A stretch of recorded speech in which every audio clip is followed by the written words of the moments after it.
Thank you very much. First Chronicles 16. Okay, children, you can head on out.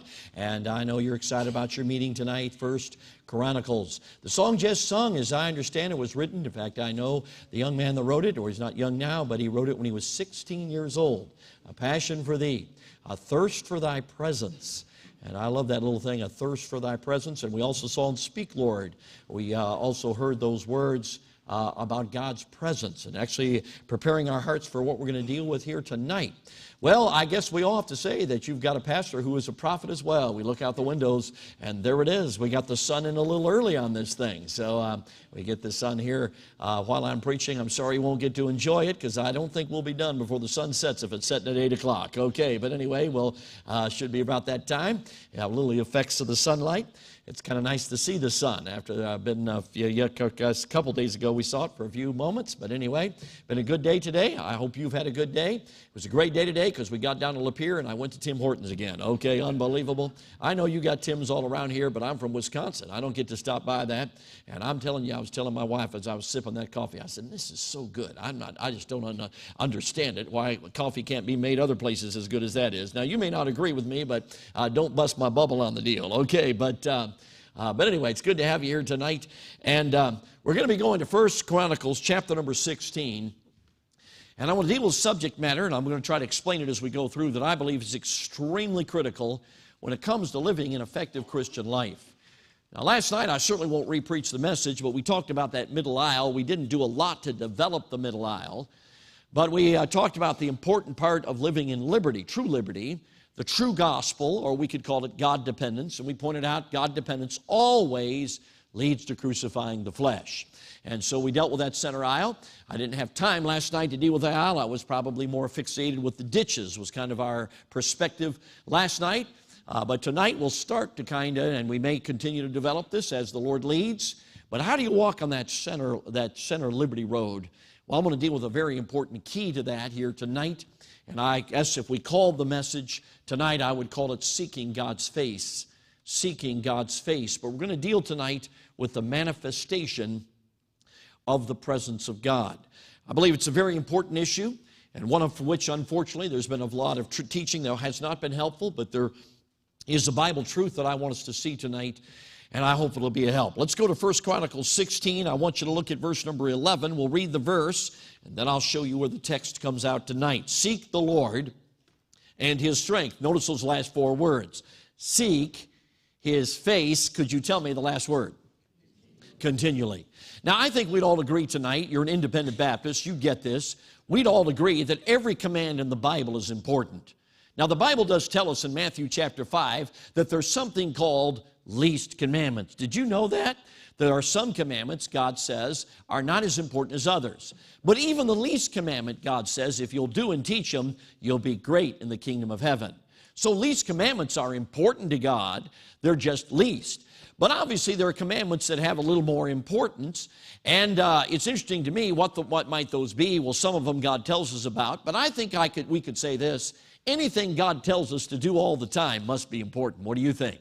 How about this verse? You ever heard it? Rejoice evermore. How about this one? Pray without ceasing. Those seem to be pretty important commands, don't you think? If God's saying you need to do them all the time, they need to be the very heartbeat of your Christian experience, they're important. So God tells us to seek His face continually. So I've got a question for you. What does it mean to seek God's face? Now I'm just going to put it out to you tonight this way. If you don't know how to seek God's face, pretty good chance you won't do it. I found that any command, if you don't understand what the command means, pretty good chance you're not going to do it. So tonight I want us to understand, how do you seek God's face? Because how often are we supposed to seek God's face? And the answer is continually. This must be important. Well, you might say, now, wait a second, preacher, I got hung up on a moment ago. You said pray without ceasing. How in the world can you pray without ceasing? You got to eat. You got to sleep. Well, I heard somebody once say this, prayer is the breath of dependence. That really is true. But I switched it around and thought, if prayer is the breath of dependence, I wonder if dependence is not wordless prayer. In other words, friends, every day of our lives you can depend on God. You can go to bed at night depending on God. You wake up in the morning, depend upon God. And I do believe that helps us, and also helps us with the command we're going to consider tonight. I want to ask you a question today. Did you seek God's face today? You say, preacher, you talking about having your devotions? Well, let me just say this. You can have your devotions and not seek God's face. Did you know that? But if you seek God's face, I guarantee you, you'll have your devotions. Absolutely will. So what does it mean to seek God's face? Well, I'm going to be honest with you. One of the problems we have, and it's really big, one of the problems we have is we're 2022 Americans. That's our problem. You say, what do you mean by that? Well, if you were living in the days of the Old Testament and somebody said to seek somebody's face, you'd have a whole lot better idea of that than we do. Do you know why? Because if you saw somebody's face tonight, it could be a variety of things. You know what it could be? A picture. It could be a videotape situation. It could be Skype or FaceTime. There's a lot of times we see people's faces today, and yet when we see their face, we're not in their presence. We are not in their presence. But in Old Testament days, if you saw somebody's face, guess what? You were in their presence. Now, I think most of us understand this, that certainly we love to communicate with technology with loved ones. My wife and I, most of the time, are together. But occasionally in the summertime, I'll go do a youth camp, and there's not a need for her to be there, and so I let her be at home. And we will communicate during the week if we're able to, unless we're at Treasure Mountain Bible Camp, which is at 8,600 feet, and the closest cell phone service is 45 minutes away. That week we don't communicate. But if we communicate, and we don't use FaceTime or Skype. I suppose we could, but we're baby boomers. We got to figure that thing out. And the only problem with FaceTime and some of those things, they haven't perfected the technology. Your nose looks about twice as big as it actually is. Okay, and when you're Dutch, that's one part of the anatomy you don't want to highlight. Okay, but anyway, so they got to work on that. But you can do Skype, and I could Skype my wife, but I'm telling you that's good, but that's no substitute for being in her actual presence. Could I put it this way? I could kiss the cell phone, but I'd rather kiss my wife. You with me on this one? Okay. Yeah, I could Skype my wife on a computer, but I'd rather hug my wife than hug the computer. Okay, we all recognize that technology has given us some wonderful things, but even technology is no substitute for being in the actual presence of people we love. To me, there's nothing like summertime coming home, and usually my daughters are there, and some of my daughters and my wife, and coming up the driveway and give them all hugs and spending time talking. There's no substitute for the actual presence of people we love. So when the Bible's saying to seek God's face, it's actually helping us understand something. You probably also have read some Psalms that said, cause thy face to shine upon us. What's that talking about? Well, God's using imagery. And he's using the imagery to help us understand, don't miss this, the manifestation of the presence of God. Now, I don't want to lose you here, but I want you to get this. Did you know right now that God's in this auditorium? Did you know that? I like the song, I Sing the Mighty Power of God. But the very end of that song says this, everywhere that man can be, thou God art present there. You show me where a human being can be, and I'm telling you, friends, God's there. We all know that theologically. Not a person in this room who's been in church very long knows that God's everywhere. But my friend, there are two kinds of people in the room tonight. People who theologically know God is here. And there's other people tonight that know God's here because he has manifested his presence to them. They're walking with him. They're in fellowship with him. There's a reality to him. Now, I want you to understand tonight, it is a very difficult thing to try to present something that is spiritual. It's very challenging. You know why? Because our culture is asphyxiated with the sensory. God has given us 5 senses, and with those 5 senses, we assimilate this world in which we have been born. And it's really a remarkable thing. And if you're lacking one of the senses, in a certain way, there's a certain part of the world you cannot assimilate because you need all 5 senses. And I know some of you got COVID and you lost your taste and smell. I've understood that that has happened. And I'm telling you, that'd be a really nice thing if you needed to lose some weight. But other than that, it wouldn't be a good deal. You know what I'm talking about? Because I don't know about you, there's some really good tastes out there. You know what I'm talking about? And we all, 5 senses, God's given us our 5 senses. And with those 5 senses, we assimilate the world. Now, our world knows that, and I have watched this as I've grown up. I have watched the world absolutely cater to the 5 senses. Now, let me give you a couple examples. When I was growing up, we had candy. It was okay, but some of it was really pretty poor. Like one piece of candy I used to buy, I don't know why I bought it, was wax lips. How many remember wax lips? Yeah, okay. All you all you millennials and Gen Zers, watch all those old people raise their hand. Okay, you say, what in the world? Wax lips. Okay, they sometimes had buck teeth on them. You remember that? Some silly smile, who knows? You'd wear them around for a while, then you'd start chewing on them like bubble gum. Do you know what wax lips tasted like when you started to chew them? Tasted like wax. Yeah, like no flavor. Have you noticed they're not around anymore? Okay, they didn't make it. It's kind of crazy. Yeah, I'm telling you today, you ever going by the candy aisle? I'm telling you, they got flavors I never imagined. I mean, the other day, I just mentioned in preaching, I mentioned, man, I was at a pastor's home, and they pulled out some mango Pepsi.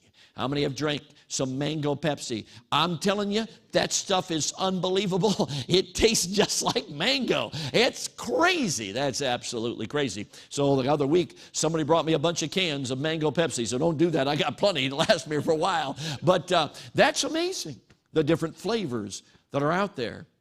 And our world caters to that. I think about potato chips. Back when I was a kid, you know what we had? Potato chips. That's what we had. And then the day came, unbelievable, sour cream and onion. Wow, we got a flavor on potato chips. Or maybe it was barbecue. I can't remember. One of those two kind of came in at the same time, and we thought that was great. Have you ever seen the potato chips today? Some of the flavors on those things, like a few years back, I got cheeseburger ruffles. You say, preacher, what do they taste like? I'll be honest with you. A cheeseburger, that's what they taste like.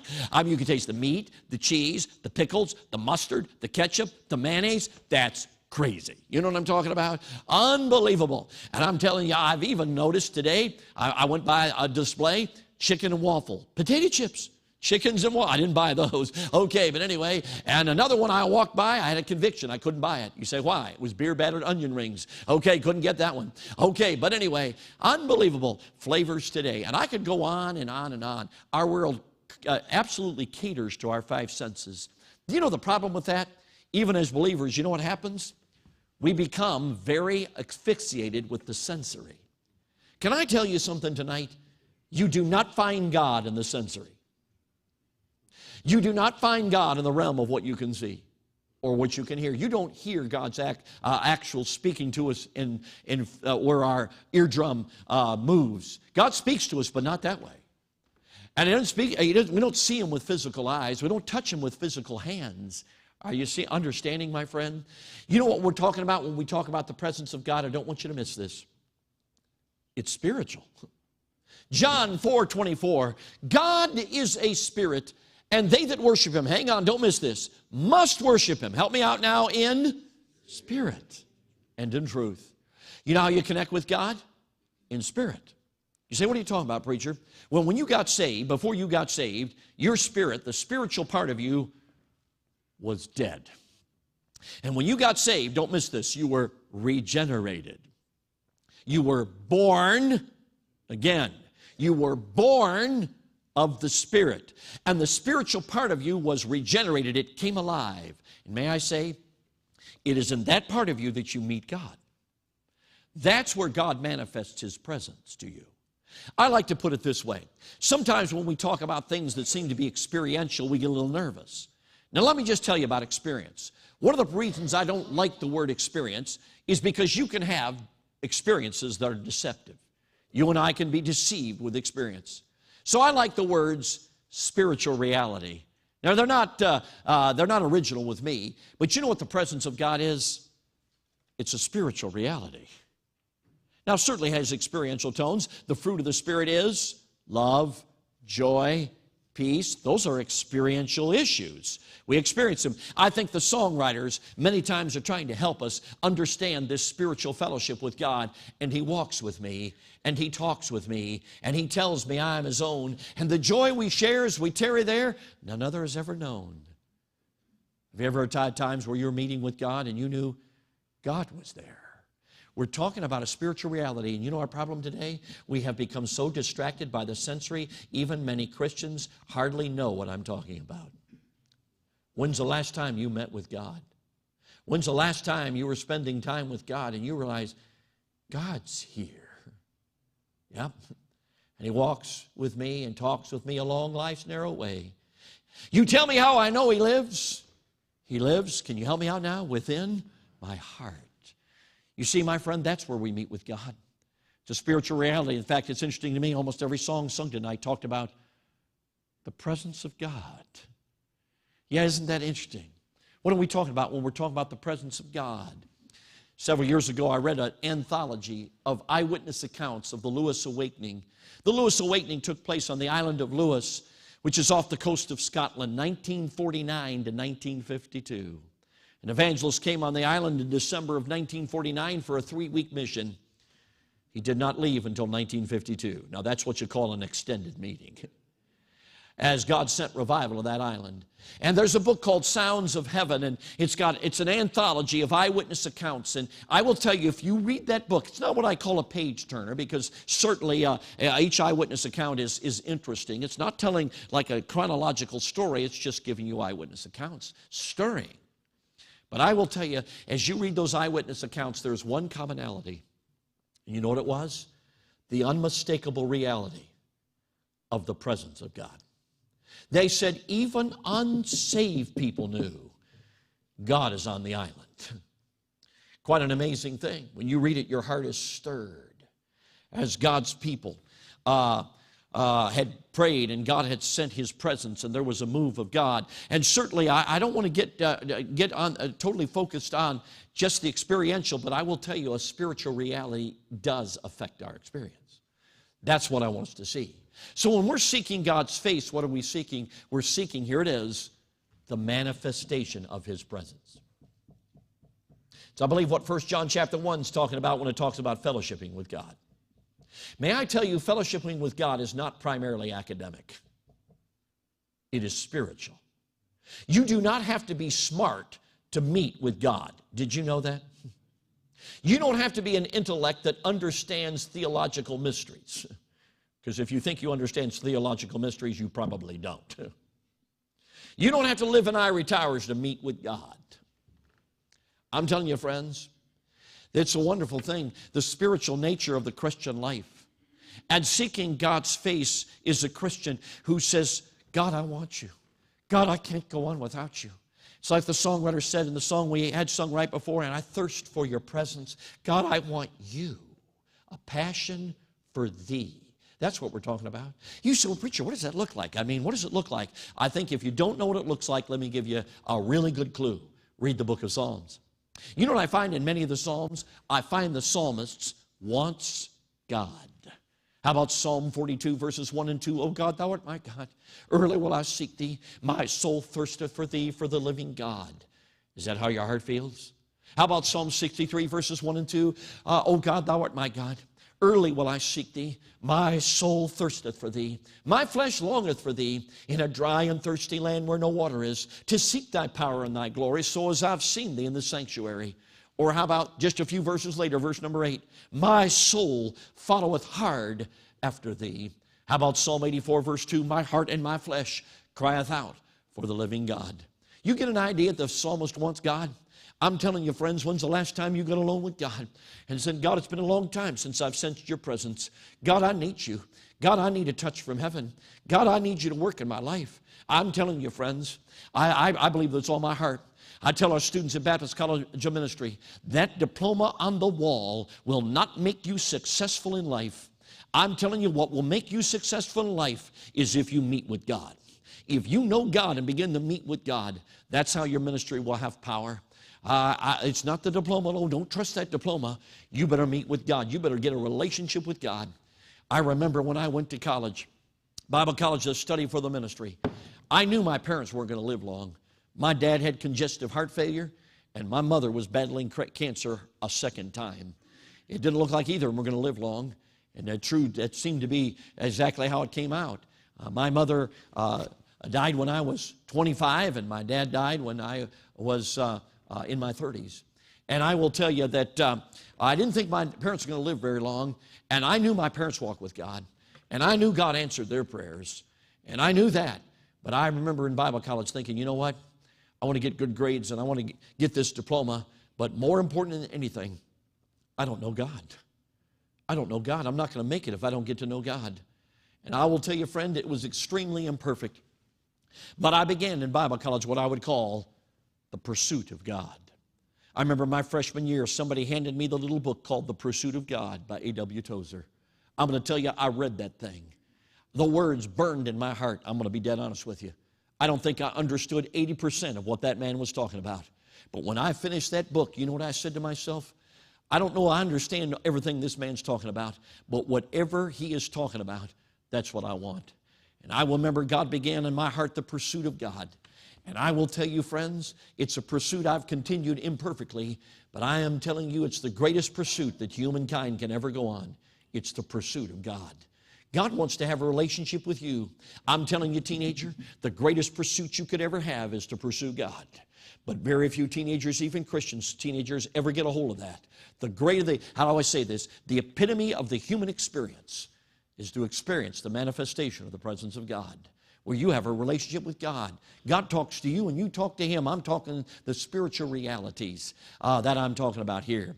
Okay, so you say, okay, preacher, I think I'm getting it. But I want you to understand, maybe I'll give you a couple of illustrations, help you understand a little bit of what I'm trying to say to you. Several years ago at the college, I noticed a freshman girl come in and she was sad.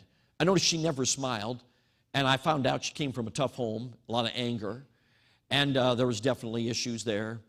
And I'm not there all the time. Obviously, I'm out preaching like I am this week. I came back at the end of a school year, May, just like I'd be back in a few weeks, and probably, I guess, was the end of her junior year, could have been senior year, I don't remember exactly. And that year we had an emphasis on prayer, and we had challenged the students to spend an hour with God. We hadn't required it, we just challenged them to spend an hour with God. So I came back, and we were having our final chapel, had a wonderful testimony service. And remember, I'm sitting over here, and we're singing a song called On Bended Knee. It had just been written for that year's emphasis. And I remember as we were singing that song, and of course the song was very tied into the journey that many of the students had been on, spending extended time with God.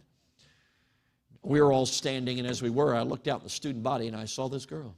It was like she was looking through the roof of the chapel, like it wasn't even there. It was like she was looking into heaven itself. I saw a glow in her face I'd never seen in my entire life on her face. And I saw tears coming down her cheeks as she looked through, like she was looking at something beyond that roof. Later in the day, I stopped her. I was so intrigued. I called her name and I said, "What in the world happened to you?" Do you know, my friend, she didn't look at me like, "What are you talking about?" She kind of got a little sheepish. She said, "Dr. Jim," that's what they call me there. She said, "Dr. Jim, I was miserable." I thought to myself, tell me something I didn't know. She said, "I was miserable."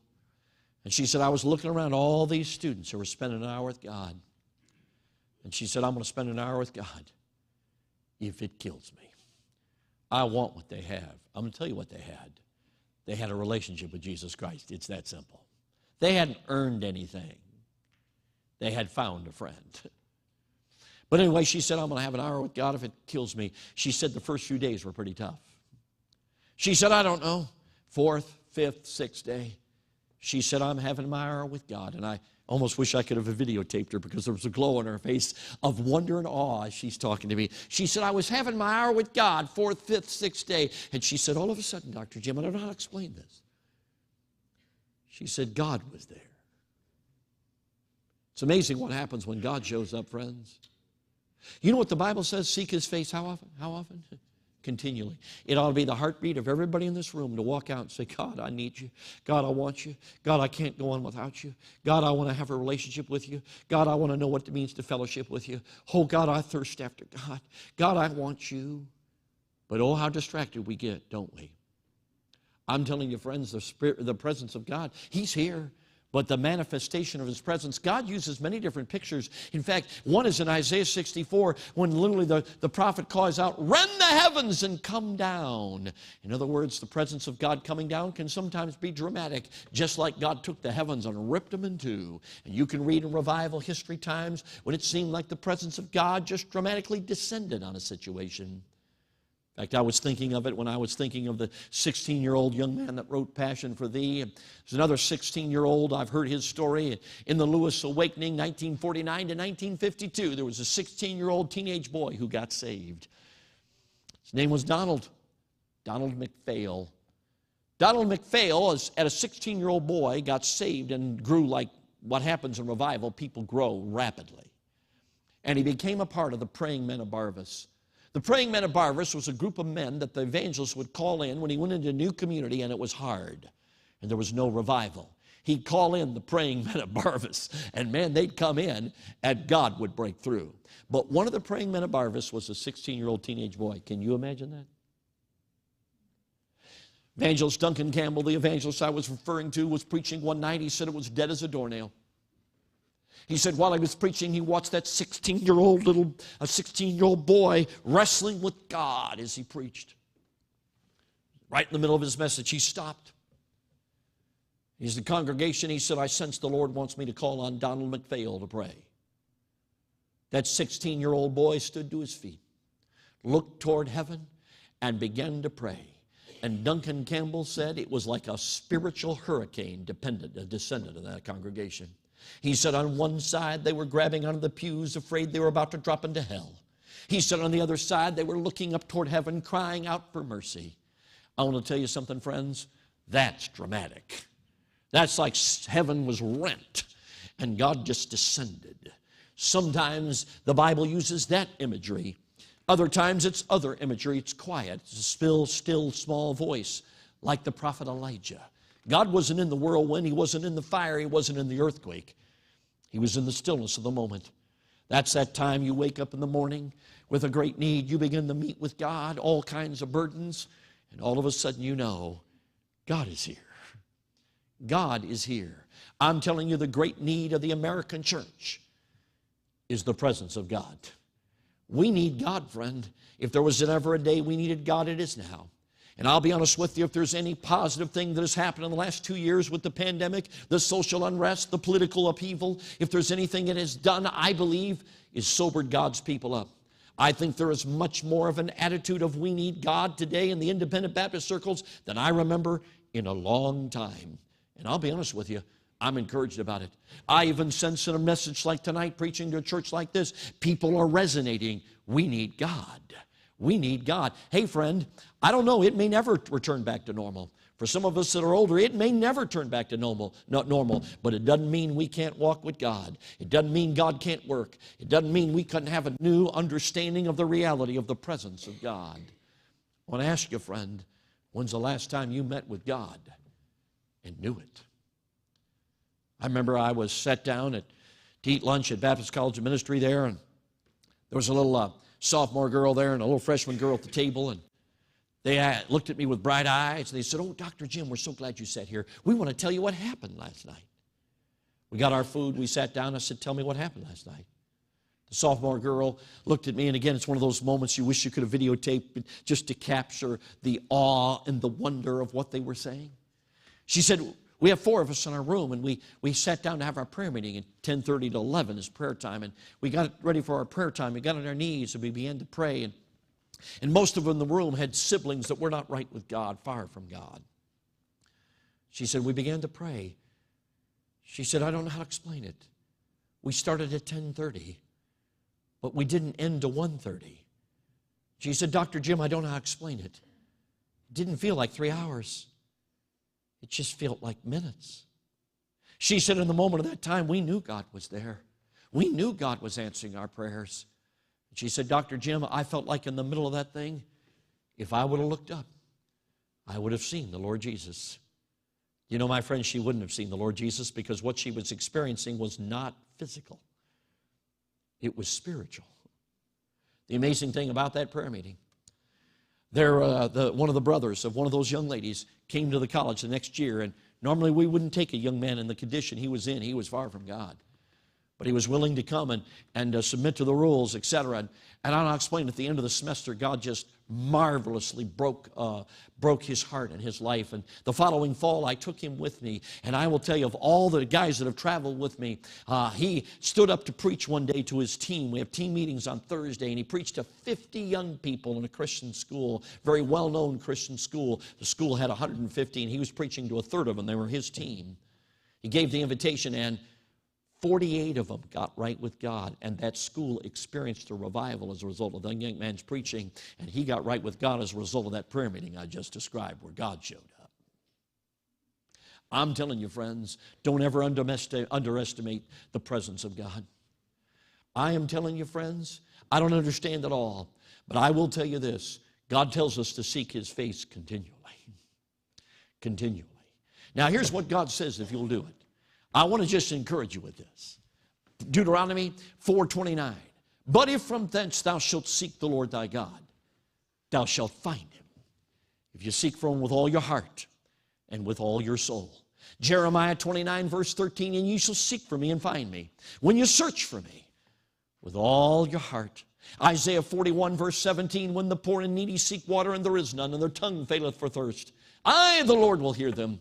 I, the God of Israel, will not forsake them. How about Isaiah 44 and verse number 3? I will pour water on him who is thirsty. Matthew chapter number 5, talking there on the Sermon on the Mount, the Beatitudes. Blessed are they that hunger and thirst after righteousness, for they shall be filled. Matthew chapter 7, seek, and ye shall find. You know what? God does not play hide and go seek. God's not a respecter of persons. Let me just put it this way. If you say, preacher, I can't live without God. I can't live without God. I've got to have God in my life. I got really good news for you. You don't have to live without God. Seek, the Bible says, and you will find. You will find. Now I want you to see 3 concluding elements here just that will help us in this pursuit of God, this hungering and thirsting for God. And I want to tell you, friends, I don't know, next time you listen to some of the songs, I don't ask for riches, whatever. I only ask thy presence. Ever be my guide. You see, that's the songwriter. You find it in so many songs talk about the presence of God, or at least the concept here. So I want us to just review, just to go over 3 things that are extremely important in this seeking God's face continually. Number 1, time. Time. You know, we say sweet hour of prayer. But the truth is, for most of it's 5 minutes of prayer. Now, let me just say, 5 minutes is way better than none. But I'm going to be honest with you, in 2022, I don't think 5 minutes is going to cut it anymore. I remember something that happened in our local church that literally has transformed and is transforming and continues in the college to have impact. And that was that about 5 years ago when our pastor introduced praying for an hour. I remember we meet together as a staff, and we met together, and we all kind of concluded, you know, we just need to emphasize prayer. Let's do that. And so we talked about it. Somebody mentioned the Jonathan Goforth story, where as a young missionary, he was going to go into the most anti-foreign province in China. And so he wrote the aged, famed missionary Hudson Taylor and said, what advice do you give? And Hudson Taylor wrote back, said, go forward on your knees. That's really good advice, isn't it? And so we said, let's take that as the theme. So we shortened it to forward on your knees, and that was our theme. We launched a theme in August. And usually in January, the staff meets again and we evaluate how's the theme going. And I'll never forget it. I happened to be there for that particular discussion. And the discussion was this: great theme, but it's not changing anybody's life. Now, if most of you folks may not have the gift of the evangelist, but I tell people I'm afflicted with the gift of the evangelist. Don't get me wrong. I love the affliction. But anyway, I'm afflicted with the gift of the evangelist, which is sometimes you just got to say it. Just got to say it. So I looked at the guys. There's about 15 of them in that room. And I said, guys, could it be that the theme is not impacting our people because it's not impacting us? Well, we got some humble guys, and they began to admit, yeah, the truth is I don't have much of a personal prayer life. And our pastor began to probe, and we began to see there was honesty in the room, that very few of our staff members spend an extended time with God. So our pastor said, okay, men, I want you to ask God how much you need the time you should be spending a day, and then I want you to get accountable to another staff member, and we're going to do it for 2 months. See what happens. I have a dear friend of mine who made the decision to pray 20 minutes a day. Never done that before, 20 minutes a day. He now prays an hour a day, but that time was 20 minutes a day. And the other staff members did the same. And that began to turn things a little bit. Then our pastor came across something called Hour That Changes the World, written by Dick Eastman. Anybody familiar with that? Came out in the 80s. There's a PDF online. There's a book. But Hour That Changes the World. So one day he took the extended staff. We were having our second semester opening, and there were quite a few people in the room, kitchen staff, maintenance, everybody, teachers, etc. We got the college and the high school. And he said, I want everybody to turn off their cell phones. I don't want anybody to leave the room. We're going to spend an hour with God. Many people in that room said it was the first time in their life they'd ever spent an hour with God uninterrupted, first time. And many of them made it clear, it's not going to be my last time. I will tell you it was life-changing for many that day. Many will tell you their life began to change that day. Well, then our pastor felt led to take it to the deacons. He went to a deacons meeting, a deacons retreat, and said, men, again, don't leave. Turn off your cell phones. We're going to spend an hour with God. Then on a Sunday night, he got up in church after time to the preaching, and they kind of cut the song service short, and he got up and said, everybody turn off your cell phone. I don't want anybody leaving. We're going to spend an hour with God. And the whole congregation, there are people 5 years ago in that service who spent an hour with God to this day have not missed a day spending an hour with God, 5 years. And it all started that night when they began to spend an hour with God. You know what happens? You start spending an hour with God? God shows up, or you die, one of the two. You know, the point is, friends, if you seek Him, you will find Him. But you've got to seek Him. Can I say this? If you can live without God, you will. You will. You say, preacher, how do you know that? Because most American Christians do. We live without God. When's the last time you met God and knew it? I mean, you knew God was there. God's here. I am telling you, I believe the epitome of the human experience is fellowshipping with the Creator. I don't think there's anything in the human experience that gets any better than meeting with God. You know, my friend, we say there's a God-shaped hole in all of our hearts. I believe that. But you know what's more amazing? There's a man-shaped hole in God's heart. And God wants to meet with you. He wants to fellowship with you. And all I'm simply saying, when God says seek His face, He's saying seek my presence. Seek the reality of my walk with God. Seek that fellowship with God. Seek His face continually. But it takes time. I remember a couple years ago, I was walking down the hallway, so one of our dear senior saints. I said, Barbara, how's your hour with God going? She looked at me. She said, now, Dr. Jim, you know I can't spend an hour with God. She said, I've got to spend 2. I'll tell you, I thank God for our senior saints, and I'll tell you, senior saints, somebody out here say, I don't have an hour to spend. But you know, I will tell you where the hour with God is taken off in our church. It's with the retired people. People whose lives have been transformed because every day they're meeting with God. I will tell you, friend, if I had a tragedy in my life or a great thing, there's obviously a lot of people I'd call, and I'm thankful for everybody I'd be able to call, but some of the people I'd call would be laymen at Falls Baptist Church. You know why? Because I know they can get a hold of God. Because they spend time with God every day. Now, I want you to understand, don't get legalistic about it. If you get legalistic about it like we talked about last night, if you get to a box checking or you're trying to earn something with God, it won't work. Flesh dependence never works. It's obviously got to be a God dependent. God, I need you. The thing I love about the analogy, the other analogy, you got seek, but you have the analogy of thirst. You know what I love about the analogy of thirst? It's not meritorious. You know what meritorious means? You're earning it. You can't earn the presence of God. Do you realize when you're thirsty, you don't earn anything? You know what thirst does? Makes you seek quenching. That's what it does. You know how it is. In the summertime, you get a little thirsty, and then you see McDonald's.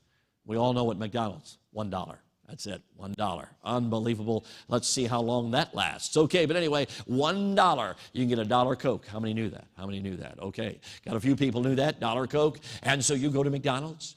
And, of course, depending on the state you're in, some states it's $1.05, some it's $1.08, $1.06. You know what I'm talking about? California, $1.50. You know what I'm talking about? State of New York, $1.75. Okay, just depends on the taxing. Okay, but so you go in there and you say, hey, I'd like a Coke, Coca-Cola, large Coke. Okay, they'd say that'll be $1, whatever. What it would be here? 8? What is it here? 6? 6, unbelievable. You must have a Republican House and Senate. Okay, but anyway, okay, so here it is, $1.06. And you say, what do you mean $1.06? You say, can't you see I'm thirsty? I'm dying of thirst. I've earned this Coca-Cola. You know, they're going to pitch you out the door. You know why? Because the fact you're thirsty does not earn that Coca-Cola. All it means is the more thirsty you are, the more you will sacrifice to meet that need. See, thirst is a great picture. So that brings us, first of all, is time. It takes time. Time to seek the Lord. Don't get hung up on the hour. But I will say this. It's like this. When we first started this and our pastor challenged people to spend an hour with God, he gave people a 21-day challenge. And if you feel like you ought to take the 21-day challenge, my wife has a PDF on how to spend an hour with God, and it'll give you everything you need for 21 days to spend an hour with God. Give you a PDF free, no problem. You can just see her, give her your email. But here's the point. 21-day challenge, our pastor would get up and say, probably none of you has an hour just sitting around waiting for you to use. So here's what I want you to do. Think about all the things you do that you don't have to do, like on the internet, things like that, and clear out that technology you don't need. And take 21 days and spend an hour with God, and then make it an evaluation what you're going to do from there. Many people have said that 21 days changed their life. I went to a preacher's meeting in the state of Wisconsin where a pastor got up to preach for 25 minutes. I would say over half the message he wept. And all he did is explain how the hour with God changed his life.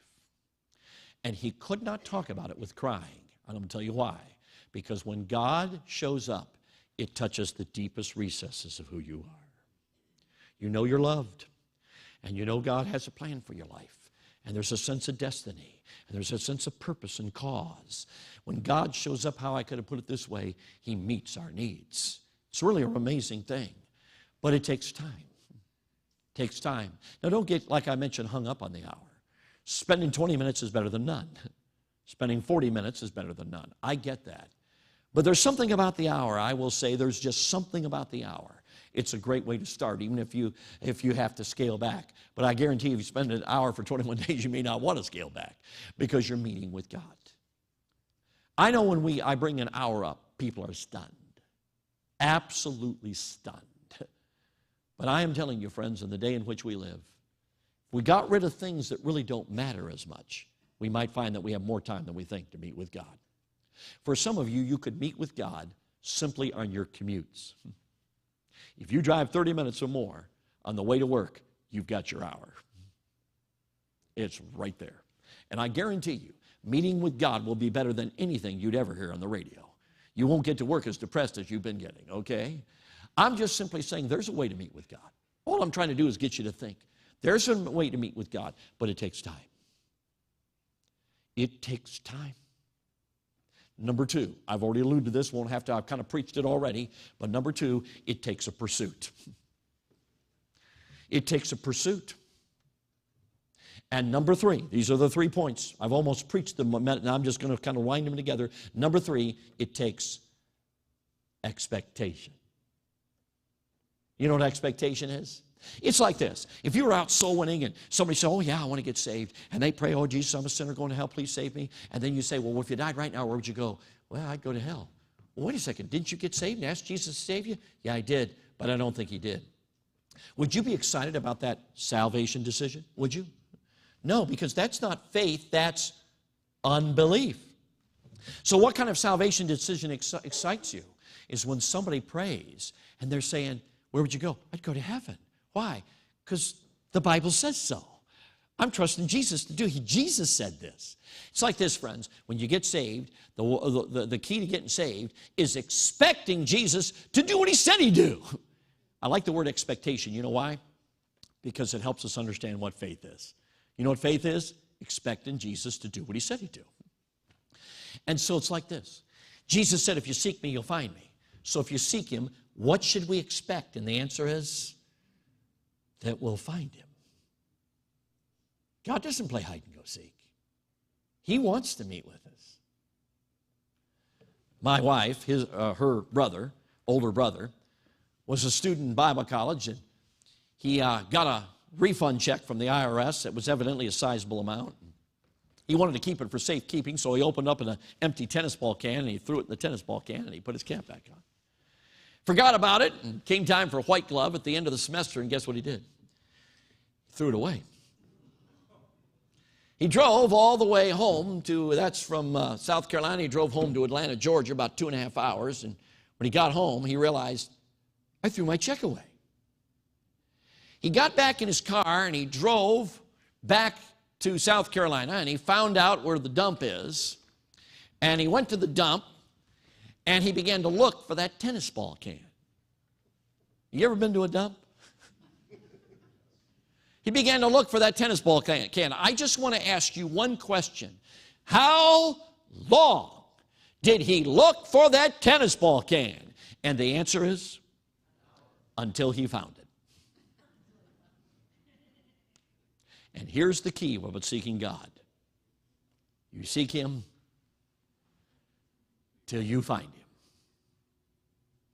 My son-in-law has a purity podcast called Satisfied on the V-Generation Network, and one of his podcasts, he challenged young men to spend an extended time with God in this issue of purity, and had a guy text him and say, man, I spent an hour with God, nothing happened.